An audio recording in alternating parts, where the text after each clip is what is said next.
تو جب آپ کہہ رہے ہیں کہ وہ بہت ایسٹیوٹ تھے, بہت ڈپلومیسی ان کی بہت پائیدار تھی اور اسکلفل تھی, تو much of the credit belongs to Javad Zarif. لیکن اس سے آگے چلتے ہوئے کہ اب آپ کہہ رہے ہیں کہ صاحب امریکہ اور جی سی سی ممالک ایک طرف, یعنی جی سی سی سے مراد سعودی عربیہ, یو اے ای وغیرہ, لیکن آپ دیکھ رہے ہیں کہ یو اے ای نے, جی سی سی نے, سعودی عربیہ نے, دونوں نے ہاتھ بڑھایا ہے ایران کی طرف, کیونکہ ان کو نظر آ رہا ہے کہ امریکہ اب مشرق وسطیٰ میں سے نکلنے والا ہے, اور اس کی وجہ سے ان کو اپنی رشتے جوڑنا ضروری ہے. دوسرا کہ اگر یمن میں مسئلہ حل ہونا ہے یا لیبیا میں مسئلہ حل ہونا ہے, تو اس میں ایران کے تعاون کی ضرورت پڑے گی, اور اس میں کسی قسم کی ایڈجسٹمنٹ ہو سکتی ہیں, یا کم از کم نظر یہ آ رہا ہے کہ کوشش یو اے ای کی, سعودی عربیہ کی یہ ہے کہ کسی قسم کی اس میں اپنے پالیسیز میں لچک لائیں, اور ایران سے بھی یہ توقع رکھیں کہ آپ بھی اتنی لچک لائیں گے. مسئلہ اس وقت مجھے لگتا ہے ایران کے لیے اندرونی زیادہ ہے. میں نے اصفہان کا ذکر کیا, لیکن اصفہان اکیلا نہیں ہے, ان کی جو ہمارے ساتھ پروونسز لگتی ہیں ان میں بھی پانی کی کمی ہے, ان میں بھی کراپ فیلیئرز ہو رہی ہیں, اور مسئلہ اقتصادی طور پہ ایران میں بہت گمبھیر ہوتا جا رہا ہے, اور اس کے لیے ایران نے ابھی تک تو سینکشنز رژیم کو پوری طرح سے ٹیکل کرنے کے طریقے کار ڈھونڈ لیے ہیں, لیکن اس کے باوجود مجھے لگتا ہے کہ ان کے پاس اتنی گنجائش نہیں ہے جتنی کہ وہ چاہتے ہیں, اور اس کی وجہ سے ان کو محتاط راستہ اختیار کرنا پڑے. نجم الدین شیخ صاحب, آپ کے بہت دلچسپ اور قیمتی خیالات کے اظہار کا شکریہ. ناظرین, بہت جلد آپ سے رابطہ ہوگا ایک مختصر بریک کے بعد.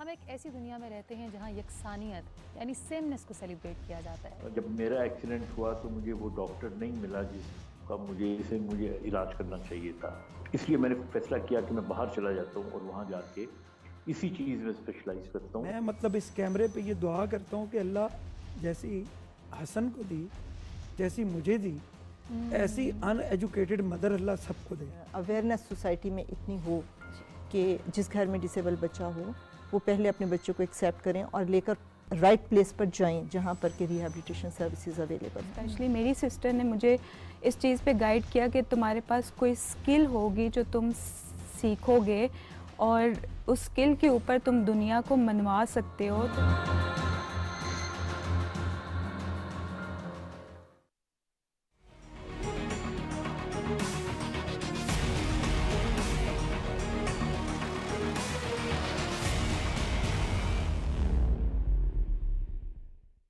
ویلکم بیک ناظرین. مکالمے کے اس حصے میں ہم رابطہ کر رہے ہیں ڈاکٹر سلمان شاہ صاحب کے ساتھ, جو ماضی میں بھی بہت وسیع تجربہ رکھتے ہیں معیشت کے بارے میں, مرکزی سطح پر وفاقی حکومت کے مشیر رہے ہیں, اور موجودہ وقت وزیر اعلیٰ پنجاب کے ایڈوائزر آن اکنامک افیئرز, اور ویسے بھی تجزیہ نگار ہیں, پڑھاتے ہیں طالب علموں کو معیشت کے بارے میں, جو ایک بہت پیچیدہ موضوع ہے. اور آج ہم کیونکہ پاکستان اور ایران کے رشتے کے بارے میں گفتگو کر رہے تھے نجم الدین شیخ صاحب کے ساتھ, ہم چاہتے ہیں کہ معیشت کے خاص طور پر حوالے سے میں ڈاکٹر سلمان شاہ کو ویلکم کرتے ہوئے ان سے گزارش کروں گا کہ اس بات کے ساتھ ہم گفتگو شروع کریں کہ کیا باوجود اس کے کہ گزشتہ 3-4 سال میں اضافہ ہوا ہے بائیلیٹرل ٹریڈ میں, لیکن اوورال تاریخی طور پر اگر دیکھیں تو دو عین پڑوس ملک کے درمیان جو سطح ہونی چاہیے, جو مقدار ہونی چاہیے volume of imports and exports کی, وہ نہیں. اور کیا محض امریکن سینکشنز یا بینکنگ چینلز نہ ہونے کی وجوہات ہیں یا ہماری طرف سے کچھ لیزینس رہی ہے, لیک آف انٹرسٹ, یا ریسیپروکلی ایران کی طرف سے لیک آف, اس کے بارے میں آپ کے خیالات؟ جی ڈاکٹر شاہ صاحب. دیکھیں جبار صاحب, ایک تو یہ بڑی ممالک ہوتے ہیں جو آپ کے نیبرہڈ میں ہوتے ہیں, ان کے ساتھ تجارت کرنا بڑا منافع بخش ہوتی ہے, کیونکہ ایک تو لاجسٹکس کا اتنا بڑا مسئلہ نہیں ہوتا, اور دوسری یہ ہے کہ آپ ایک دوسرے کی ریکوائرمنٹس پوری کر سکتے ہیں کمپیئر ٹو کہ کوئی دور سے آپ لیں چیز. تو اگر پاکستان میں کچھ ہم امپورٹ کر رہے ہیں دوسرے ممالک سے, وہ بڑی آسانی سے, مثلاً انرجی ہے وہ ہم ایران سے لے سکتے ہیں, گیس ایران سے لے سکتے ہیں, اور بھی پروڈکٹس ہوں گے ایران میں جو کہ ہمارے لیے پروفٹیبل ہوں گے کہ ہم ایران سے لیں. سملرلی ایران کی بھی بہت بڑی تجارت دنیا میں ہو رہی ہوگی, اور ان کے لیے بھی ایسی چیزیں ہوں گی جو وہ پاکستان سے بڑے منافع کے اوپر لے سکتی ہیں. تو ایک تو یہ ہے کہ ایڈوانٹیج نیبرز کا ہوتا ہے ان ٹریڈ.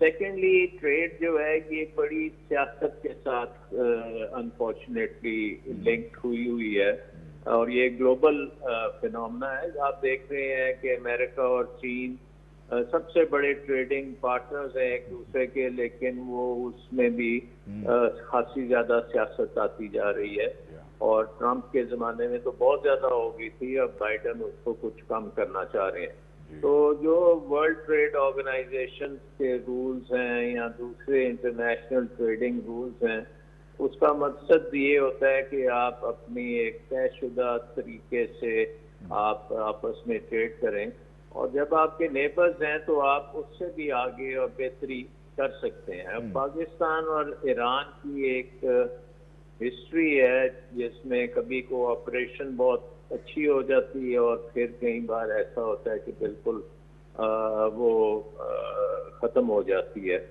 تو اس چیز کو ہمیں ایوائڈ کرنا چاہیے. ہمارے پاس ایران کے ساتھ ٹریڈ کے اوپر اور اکنامکس کے اوپر جوائنٹ اکنامک کمیشن بھی ہے, جس میں وہاں کے وزیر اور پاکستان کے جو وزیر ہوتے ہیں زیادہ تر تجارت کے یا فائنینس کے ہماری طرف سے آتے ہیں, اور ان کی طرف سے بھی امپورٹنٹ وزیر ہوتے ہیں.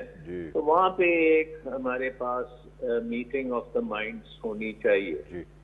جو بات آپ نے امریکن سینکشنز کی وہ ایک حقیقت ہے, اور وہ بھی اس میں انٹر کرتی ہے, لیکن بہت سے ممالک ایسے ہیں جو اس قسم کی سینکشنز کے باوجود خاصی ٹریڈ کر لیتے ہیں, اس سے ایگزمپشنز بھی لے لیتے ہیں. اور بھارت نے خاصی ایران کے ساتھ اس طرح سے اپنی ٹریڈ ریلیشن شپ کو بہتر بنایا ہے. سو اگر ول ہو دونوں سائڈوں پہ تو بہت کچھ ہو سکتا ہے. اب پاکستان کا جب لنکس جو ہیں گوادر سے اور لینڈ لنک ہیں دوسرے جو زائدان کی طرف سے ہیں, اس میں بھی آپ کو انویسٹمنٹ کرنے کی ضرورت ہے تاکہ ایک تو لینڈ لنک اچھا بنے. پھر ایئر لنکس بہت امپورٹنٹ ہوتے ہیں کہ آپ وہاں آنا جانا آسانی سے ہو, ٹریول جو ہے وہ تقریباً آرام سے ویزے وغیرہ ملیں,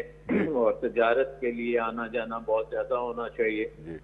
اور پھر جو شپنگ لائنز ہیں اس میں بھی آپ کو بہت بہتری کی ضرورت ہوتی ہے. اور جب سے ہمارا گوادر بنا ہے اور ادھر ایک انفراسٹرکچر بن رہا ہے, تو وہ تقریباً ہمارا بارڈر تک جو ہے وہ انفراسٹرکچر کمپلیٹ ہے, اور وہاں سے ہم بہت ایکسٹینسو ٹریڈ کر سکتے ہیں. ایک تو بارڈر ٹریڈ بھی بہت امپورٹنٹ ہے ہمارے لیے, کیونکہ ہمارے جو وہ علاقے ہیں ایران کے ساتھ, وہاں پہ لوگوں کے لیے اور کوئی اتنا بڑا امپلائمنٹ اور اکنامک ایکٹیویٹی کی آپشنز نہیں ہیں. ان کے پاس trade is a very big option, تو اس کو بھی ہم ایکسپلائٹ کر سکتے ہیں. تو کہنے کا مقصد یہ ہے کہ ہمیں ایک اسٹریٹجی چاہیے, اور وہ strategy at the highest level political leadership of Iran and political leadership of Pakistan کی آپس میں انڈرسٹینڈنگ ہونی چاہیے. اور جو تجارتی لیول ہے آئی تھنک کہ بہت کم ہے, میں ایگزیکٹ نمبر تو نہیں دے سکتا آپ کو, لیکن میرا خیال $1 ارب سے بھی کم ہوگی. تو اس کو بڑھانے کے لیے ہمیں ٹارگیٹس بھی سیٹ کرنے چاہیے اور ایکسپلور کرنا چاہیے کہ ہم ایک دوسرے کے ممالک میں کس قسم کے کام کر سکتے ہیں. اب ایران میں آپ دیکھیں کہ ایگریکلچر کے بڑے ہم ایکسپورٹس کر سکتے ہیں, وہ کرتے بھی رہے ہیں ہسٹوریکلی. ہمارا رائس, ہمارا سٹرس, اس قسم کے پروڈکٹس بھی جاتے رہے ہیں. بٹ اس کے علاوہ بھی اگر آپ دیکھیں کہ مینوفیکچرنگ میں بھی ہم ان کے ساتھ جوائنٹ وینچرز کر سکتے ہیں اور جوائنٹلی ڈیولپ کر سکتے ہیں چیزیں. کیس ان پوائنٹ از کہ ہمارے یہاں سے پینٹ جیپنیز انویسٹمنٹ پاکستان سے ایران کے ساتھ مارکیٹ ہے. اس کے ساتھ ساتھ آپ سروسز میں بڑا کچھ کر سکتے ہیں. بینکنگ کی جو شاخیں ہیں ان کے بینک, ہمارے بینک, یہ آپس میں کوآپریٹ کر سکتے ہیں. لیکن ڈاکٹر سلمان شاہ صاحب یہی تو وجہ بتائی جاتی ہے, جیسے آپ نے ذکر کیا, بالکل درست کیا, کہ بینکنگ چینلز میں بہت زیادہ تعاون کی ضرورت ہے, کنیکٹیویٹی کی ضرورت ہے. لیکن کہا یہ جاتا ہے, ہمارے بینکر سے میں نے یہ بات سنی ہے, کہ ہم سوال ہی نہیں پیدا ہوتا کہ ہم اس کو بڑھائیں, کیونکہ فوری طور پر امریکہ کے سینکشنز پاکستانی بینکس پر انڈائریکٹلی یا ڈائریکٹلی لگائے جائیں گے اگر ان کو پتہ چلے کہ ہم ایران کے ساتھ بینکنگ چینلز کھول رہے ہیں یا بڑھا رہے ہیں. تو don't you think that is one major obstacle towards improving the banking route? جی آئی تھنک یہ ڈیفینیٹلی چیلنجز ہیں, لیکن اگر آپ ہندوستان کو دیکھیں تو انہوں نے اس کے ودن دی سینکشن رجیم انہوں نے خاصا بڑھا لی ہے اپنا کاروبار. So I think کہ Pakistan needs to look into all of this. I agree کہ بینکس جو ہیں یہ بڑے گھبرا جاتے ہیں, اور ریسنٹلی تو نہیں کہوں گا بٹ سم ٹائم اگو کچھ بینکس پاکستان کے تھے جن کو امریکہ سے فائنس بھی ہوئے اور کچھ مسائل ہوئے ان پہ, لیکن I think we need to manage this whole policy. بالکل. اور پرٹیکولرلی انرجی فیلڈ میں تو ہمیں کوآپریٹ بالکل کرنا چاہیے. اور ایران پاکستان پائپ لائن جو تھی, آپ کو یاد ہوگا کہ پریزیڈنٹ مشرف کے زمانے میں ہم نے ٹوٹلی فائنلائز کر لیا تھا کہ وہ ہمارے بارڈر تک لے کے آئیں گے اپنی پائپ لائن, اور ادھر سے ہم اپنی پائپ لائن لائیں گے اور وی ول کنیکٹ اوور دیئر. تو اس وقت وہ سائن جو تھا وہ ڈیلے ہو گیا because of some bad weather in Tehran, اور وہاں پہ مشرف صاحب جا نہ سکے.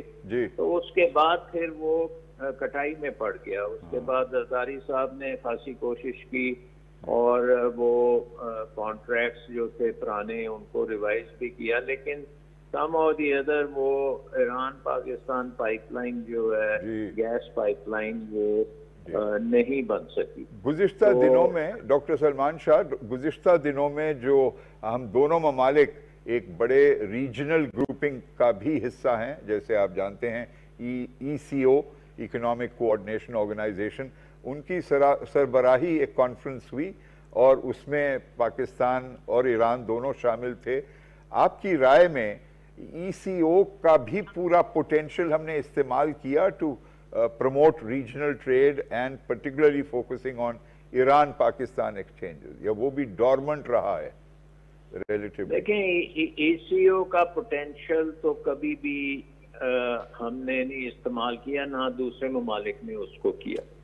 ایون دو ECO میں خاصے پروٹوکول سائن ہو چکے ہیں, یہ 10 ممالک میں Central Asian republics, Pakistan, Turkey, Iran and Afghanistan. یہ ایک آئیڈیل گروپنگ ہے اس وقت کے لحاظ سے. جو افغانستان کا جو ایشو ہے. آئی تھنک ECO از دا کی آرگنائزیشن جس کے ذریعے افغانستان کو آپ ڈیزاسٹر سے بچا سکتے ہیں, اور سارے نیبرز جو ہیں افغانستان کے وہ تقریباً ECO میں ہے, اور ECO کا پوٹینشیل اب میرا خیال ہے کہ اس کا وقت آ گیا ہے کہ اس کو کیا جائے. اور یہ جو لاسٹ میٹنگ ہوئی ہے عاشق آباد میں, آئی واز ہوپنگ کہ اس کی ڈیکلریشن ذرا تگڑی قسم کی آئیں گی regarding Afghanistan and rebuilding of Afghanistan and opening up of trade relationships. اس میں تو آپ کو پتہ ہے کہ تقریباً ہر چیز کے اوپر رولز بن چکے ہیں, ادارے بن چکے ہیں. اس میں فری ٹریڈ ایریا پورا ECO کو within a time frame بنانا تھا جو ہم نے نہیں بنایا. تو آئی تھنک کہ اب وقت آ گیا ECO کا. ہر اینٹی کا ایک ٹائم ہوتا ہے, تو this is the best time for ECO.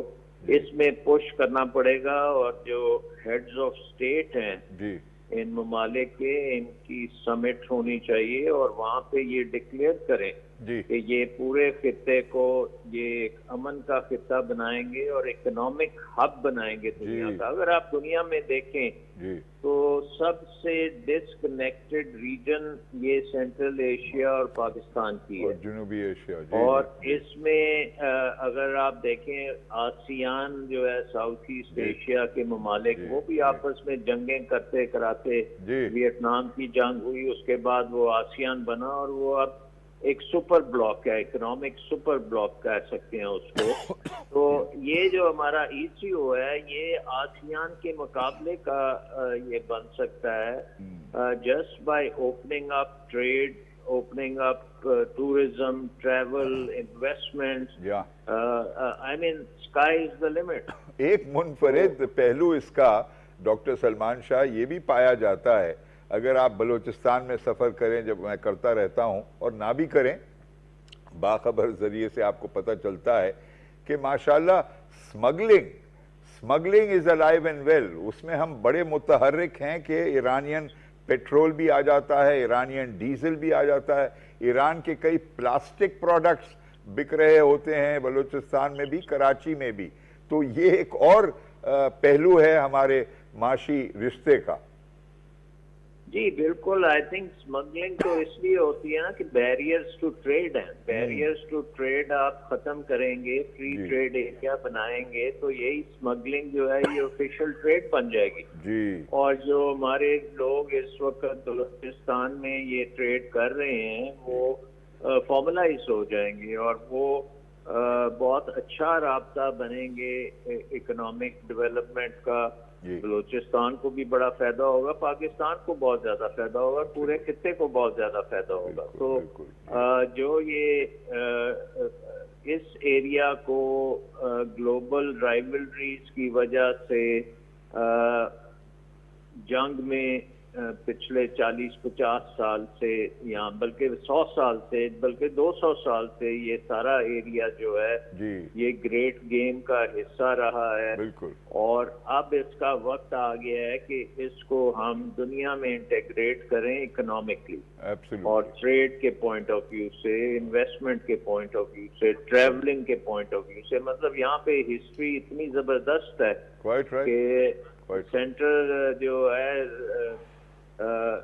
Civilisation کا تو یہاں ہی تھا. ایبسلیوٹلی جی, بالکل. یہ ہمیں انیشیٹو اب لینے چاہیے, ٹرکی, ایران, پاکستان اور دوسرے سینٹرل ایشین اسٹیٹس کے ساتھ مل کے. اب we should take the destiny in our own hand. Absolutely. Doctor Salman Shah, 60 سال قبل صدر ایوب کے دور میں آپ کو یاد ہے کہ RCD کے نام سے ہم نے Turkey, Iran, Pakistan regional cooperation for development قائم کیا تھا. تو وہ ماضی سے بھی ہم کو سیکھنا چاہیے, اور مستقبل بہت بہتر ہو سکتا ہے ایران کے ساتھ معاشی رشتے کا. آپ کے قیمتی خیالات کا اظہار کا بہت شکریہ. ناظرین, ابھی حاضر ہوتے ہیں ایک مختصر بریک کے بعد.